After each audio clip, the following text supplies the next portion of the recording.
नमस्कार दोस्तों, मैं विनय चिचौंदिया शिखर एकेडमी के यूट्यूब चैनल पर आपका स्वागत करता हूं। जय श्री राम। आगे आज का जो टॉपिक है वो है हमारा इकाई का अंक। परीक्षा में इससे एक प्रश्न जरूर आता है, महत्वपूर्ण टॉपिक है आपके वनडे एग्जाम के लिए। इकाई का अंक कैसे निकाला जाता है? जैसे आपसे पूछा जाए कि 423 इनमें इकाई का अंक क्या है, तो आप कहोगे इकाई, ढाई, सैकड़ा, अर्थात 3 जो है वो इकाई का अंक है, क्योंकि यहाँ से संख्या प्रारंभ हो रही है, यानी यूनिट नंबर जहां से आपकी संख्या प्रारंभ होती है वो क्या होता है, इकाई का अंक। ये तो साधारण सी चीज है कि आपसे इकाई का अंक कैसे पूछ लिया जाए। जैसे कह दिया 25 में इकाई का अंक बताइए, तो आप कह दोगे कि 5 है इकाई का अंक। परंतु आपसे अगर पूछ लिया जाए कि 2, 8, 6 में घात 38 लगी हो, इसमें इकाई का अंक बताइए, तो आप थोड़ा संशय में आ जाएंगे कि इकाई का अंक कैसे बताया जाए। क्यों? क्योंकि इसके ऊपर घात 38 लग गई। क्योंकि अगर 2 के ऊपर घात 2 लग जाए तो 4 निकाल लोगे, 2 के ऊपर आपकी 3 घात लग जाए तो निकाल लोगे 8। मतलब छोटी घात हो तो निकाल सकते हो, लेकिन अगर घात इतनी लंबी लग जाए किसी के ऊपर तो हम लोग कैसे निकालेंगे? तो इसमें इकाई का अंक निकालना टाइप बोले इसका इकाई का अंक बताओ, तो अब इतना बड़ा हल तो करेंगे नहीं हम परीक्षा में, तो इसको कैसे हल करेंगे? तो इसी का एक टेक्निक है, बहुत ही सरल टेक्निक है। इसको कैसे हल करते हैं देखिए। इकाई के अंक पर कितने नंबर हो सकते हैं? तो आप कहोगे सर 0 हो सकता है, 1 हो सकता है, 2 हो सकता है, 3 हो सकता है, 4 हो सकता है, 5 हो सकता है, 6 हो सकता है, 7 हो सकता है, 8 हो सकता है, 9 हो सकता है। इतने अंक इकाई के अंक पर हो सकते हैं, क्योंकि यह मूल नंबर है, यानी मुख्य संख्याएं हैं। इसके अलावा कोई भी अंक नहीं हो सकता।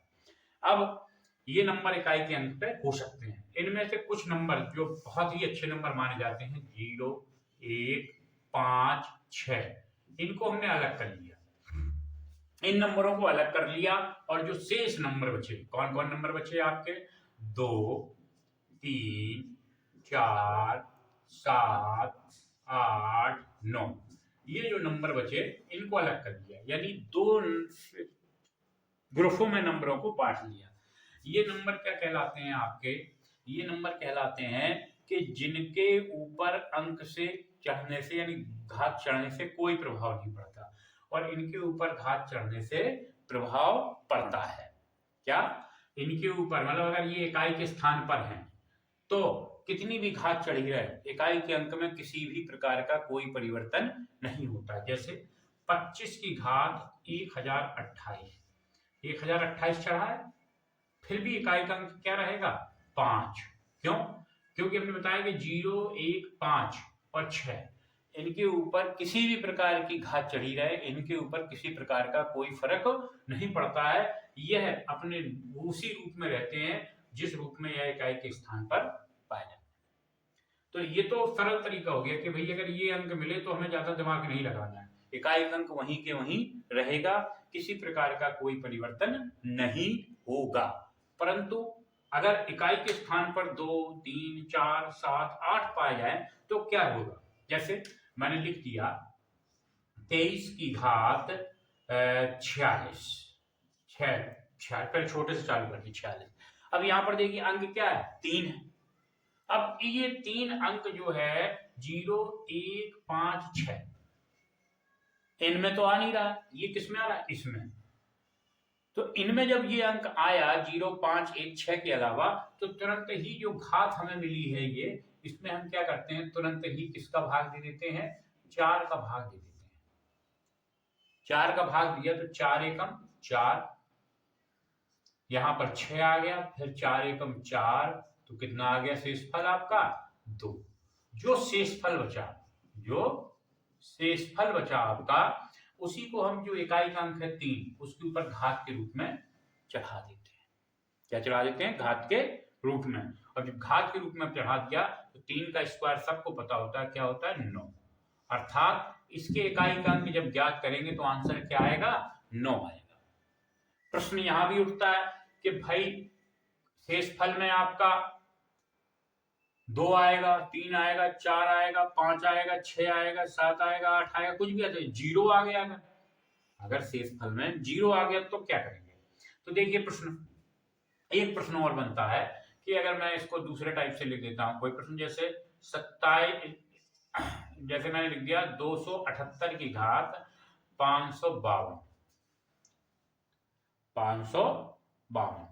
अब देखिए जब मैंने ये लिख दिया 278 की घात 552, तो आपने देखा यहाँ 8 है।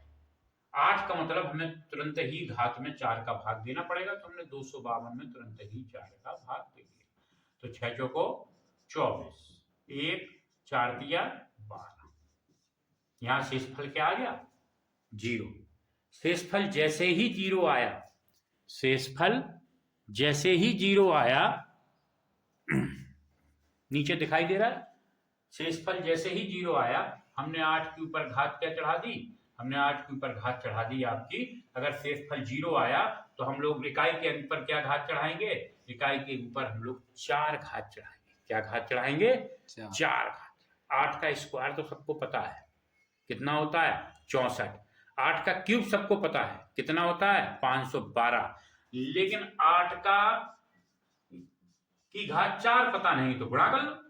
8 दूनी 16। अब हमें गुणा ज्यादा नहीं करना, अगर 6 आ गया तो यही आएगा इकाई के स्थान पर, तो लेकिन फिर भी करके देख लेते हैं। 8 दूनी 16, 8 एकम 8, 1 9 और 8 पंच 40, यानी 4096। ये किसका स्क्वायर होता है? 16 का। 4096 16 का क्यूब होता है, सॉरी ये किसका क्यूब होता है? 16 का क्यूब होता है। अर्थात इकाई का अंक क्या आ गया आपका? 6 आ गया। इकाई का अंक क्या आ गया? 6 आ गया। इकाई का अंक 6। तो ये थे इकाई का अंक, जिसको समझना बहुत सरल था, और हम लोग इसको बड़ी उसमें लेते हैं कि अरे भाई इकाई का अंक आ गया। तो कुछ प्रश्न हैं छोटे छोटे जो आपको मुझे कमेंट बॉक्स में उनके उत्तर बताने हैं। प्रश्न इस प्रकार हैं, 42 की घात 37, दूसरा है आपका 21 की घात 44, तीसरा है आपका 23 की घात 221, और चौथा है आपका 26 की घात 28। मैंने बिल्कुल सिंपल प्रश्न दिए हैं, इनको आपको सॉल्व करके बताने हैं। अगर आपको वीडियो पसंद आया हो तो इसको आप अपने दोस्तों के साथ शेयर कीजिए और लाइक कीजिए, और इन प्रश्नों के आंसर अवश्य लिखिए। जय हिंद, जय भारत, जय श्री राम।